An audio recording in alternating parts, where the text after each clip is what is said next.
Look at that. I hope you can see this. I hope the GoPro is picking up how beautiful it looks here right now. Welcome back to the channel of Motorbike Nonsense.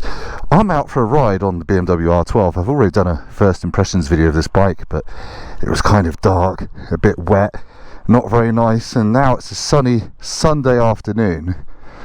So I thought I'd come out while it's not raining and just give you some more thoughts on this bike and do a bit of a vlog. It's not going to be long, it's not going to be in depth, and it still isn't my full review of this bike, but I just love riding this, although it does look like my boots have fully removed the black paint. But yeah, can you see that? That's pretty rubbish. Oh no, hang on, I think that might just be my bike cover having stuck to it, but whatever, it's a majestic looking thing. I've done a video, so click up there to go and watch the first impressions of this, or I just want to go and have a bit of a Sunday bimble on it and see if I can annoy some cattle. Yeah, ooh, that seat really doesn't quite fit my buttocks properly. I think I need to be a bit shorter, but probably a bit less fat as well. But those aren't Sunday problems, are they? Oh, it's the way it rocks from side to side as you fire it up. It's just puts you instantly in a beautiful frame of mind for cruising, and that's really what this R12 is. This is a cruiser, but it's a cruiser that handles well, accelerates well, it brakes really well, better than my MT10 actually. I was editing my first impressions video of this and I thought I should have been more complimentary about the brakes, because they're better than on my 165 horsepower Yamaha.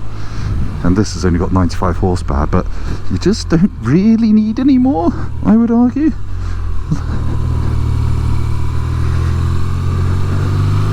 Yeah, the roads are a bit greasy. It's been raining all week here in the UK. I'm not going to whinge about that, because Jesus, how boring would that be? But yeah, it's just appreciate motorbikes and appreciate what a good time this BMW R12 is. I've kind of got a feeling, based on what I can see on YouTube, that the internet has slightly overlooked this bike already. It's only been out a couple of weeks and no one else has done a YouTube video on it other than this bald twat who's riding this with a bit of bum crack showing. But I really enjoyed it, and I am going, spoiler alert, I am going somewhere sunny to ride this and the R12 9T at the end of the week. But I've got one at home. I've got a few minutes away from domestic life, taking beds apart for kids and things like that. My children, I don't just break into people's homes and do what the opposite of DIY is. But oh, I just love this engine. It is firm. It is firm over bumps and things, and because of the layout of the seat, it jumps you right out of the saddle over speed bumps, and then you land. And if you're a bit like me, and the aging process has somewhat loosened your gentleman's satchel, then as you stand up over bumps and things rearrange, you kind of come back down with a squeak and a cringe and a oh god, I've popped one. But other than that, I do really like this bike. And to let you into a bit of a secret, when I have test bikes in, I know from the first 10 minutes if it's going to be a sort of motorbike that I ride purely for filming. YouTube, assess the bike, do the video, edit the video, enjoy it, and then hand it back, get out of the door. This hasn't been like that. I wasn't even going to film today. I've just popped up here to take some nice photos of it, because it's the sort of bike that lends itself well to actually putting some effort into the photography, which I don't normally. It's annoying. I used to love photography and take photos of everything. I've got a nice camera, but all it gets used for is taking bloody YouTube thumbnail pictures of cars and bikes. But I want to change that today and indulge my passion for photography with something that actually looks photogenic, to my eyes at least. And I've been really impressed by your response to the first ride of this video. There's lots of questions. I'm going to try to answer some of them now, some I will save for the full review because I don't know the answers yet. First question that quite a few people have asked: has it got a fuel gauge on that extra 150 quid extra digital dashboard?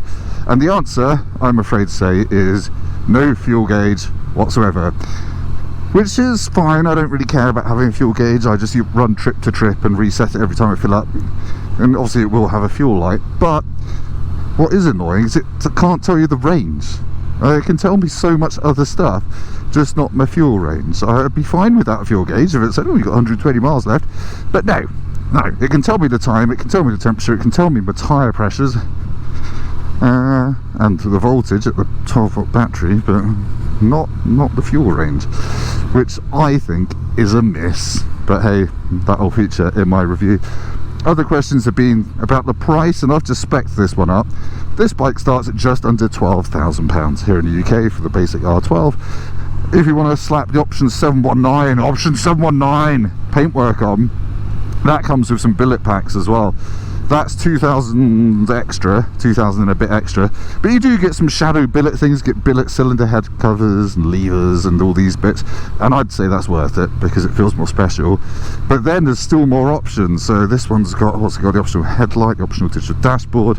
It's got the comfort pack, which has heated grips, but still doesn't make it comfortable because my arse is currently being pounded by 12 cannonballs from the Mary Rose. But yeah, it's an expensive bike. I think this one's going to be £16,000, which is a shame because that's really rich for such a really basic bike. Essentially, I know it's not basic, but you know what I mean.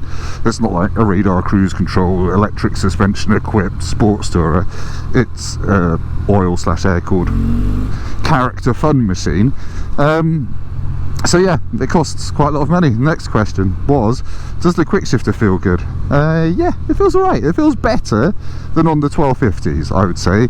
I've never really, I don't know, it's been really hit and miss when I've ridden the 1250 how good the quick shifter / blip is going to be. On some bikes that are fairly fresh, they feel like you're sticking your foot through, I don't know, a breeze block when you're trying to change gear and you think, I'm damaging the gearbox on this.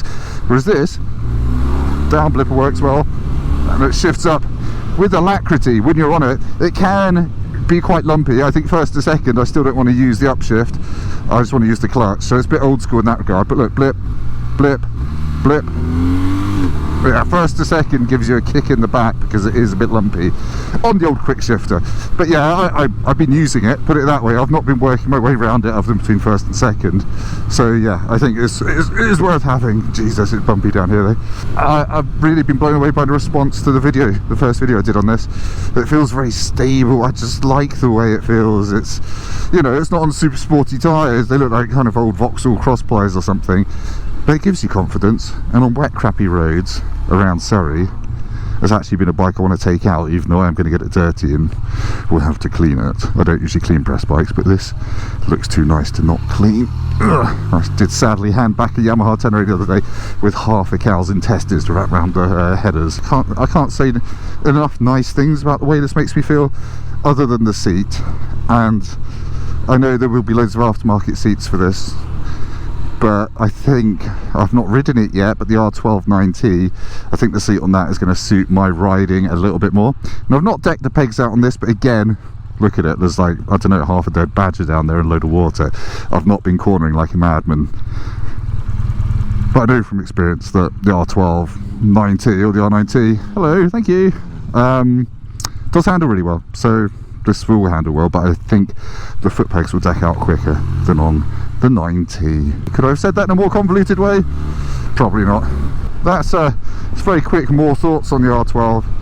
So I'm just going to shut up and ride it now. I'm just going to bimble back home, cook a toad in the hole, and if you're a long-term subscriber to the channel, you'll know there is only one true accompaniment to a toad in the hole, as approved by the Lord Jesus Christ himself.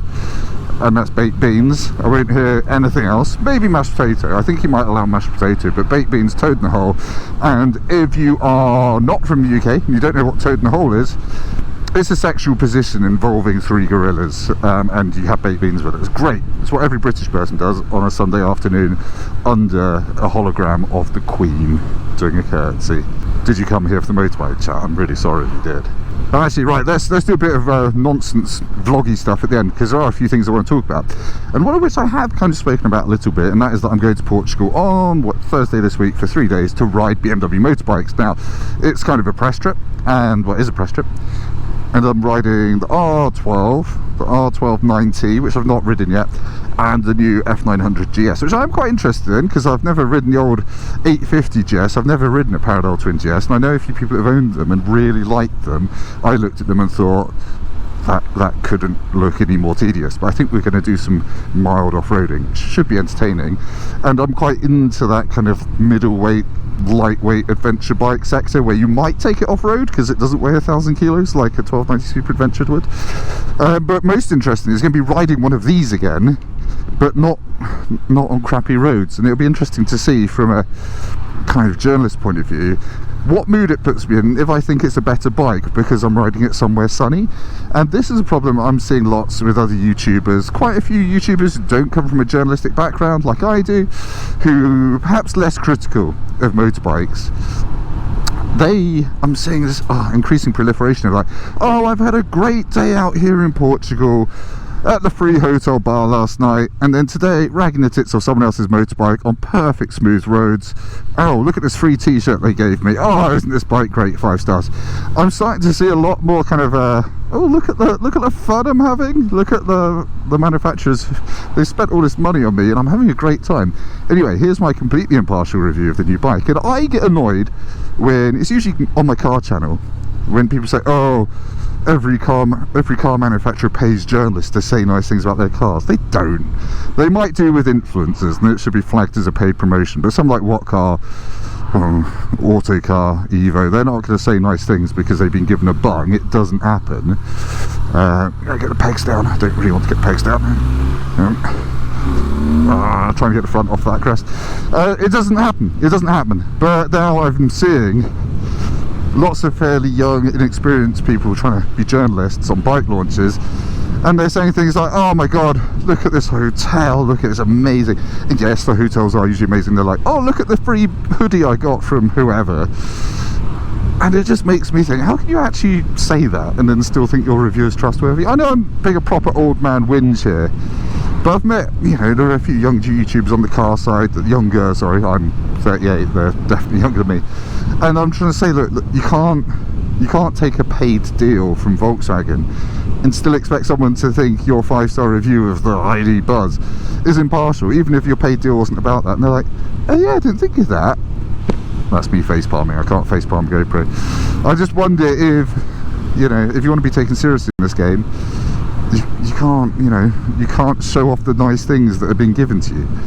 As a journalist, I don't care if they put me up in like a travel lodge and take me to a Little Chef for lunch if I get to ride the bike, if I get to drive the car, if I get time alone with it to film it and to critique it, blah blah blah. But some people seem to be like, oh my god, they've flown me business, they've flown me business. And then, I don't know, I'm not saying they're going to give it a good review because of that, but the fact they're shouting about the nice things does make me worry. Anyway, how's that? Was that convoluted? Did I sound quite enough like old man shouts at clouds? Because I realise that is what my channel is fast becoming. But anyway. So yeah, when I'm on this nice press trip in Portugal at a 5-star hotel next week, I won't be saying, look at this nice 5-star hotel. I'll be like, fucking hell, the quick shifter on this bike is shit. Don't buy one. I probably won't go that far because I don't think that's a reason not to buy a bike. But you know what I mean. Do you? Do you care? Maybe you don't care. Maybe it's only me as an old school journalist that cares. Let me know down in the comments whether that would bother you.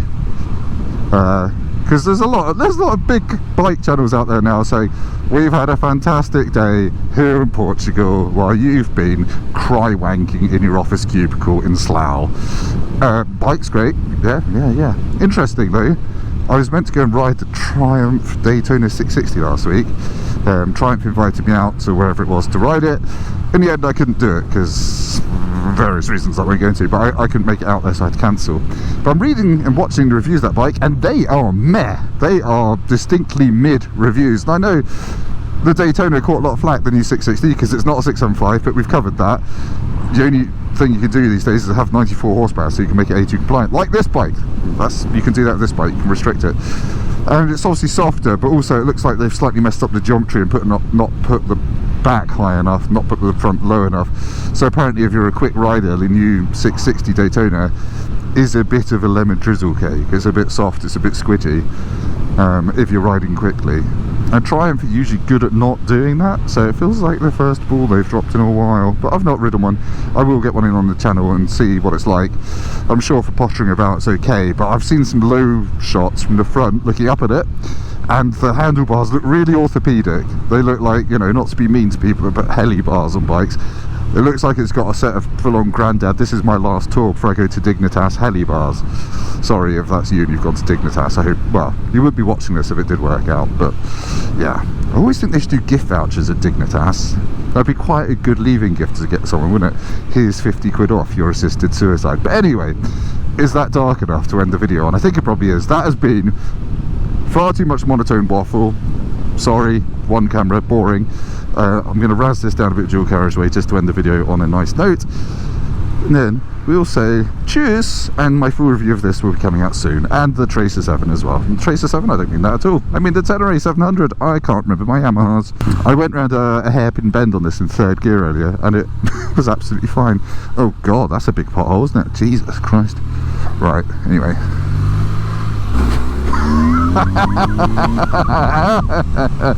Oh, that's really speeding. I swear to God, the torque on this thing is more instant than on any other bike. I absolutely adore it. Oh dear. Anyway, let's go home, not get taken out by, yeah, don't, yes, you can wave at me as you pull out on me. I'd rather you just got out that fucking way.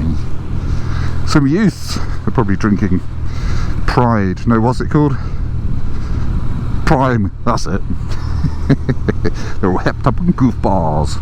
I do like young people, despite sounding like a massive curmudgeon. Bye!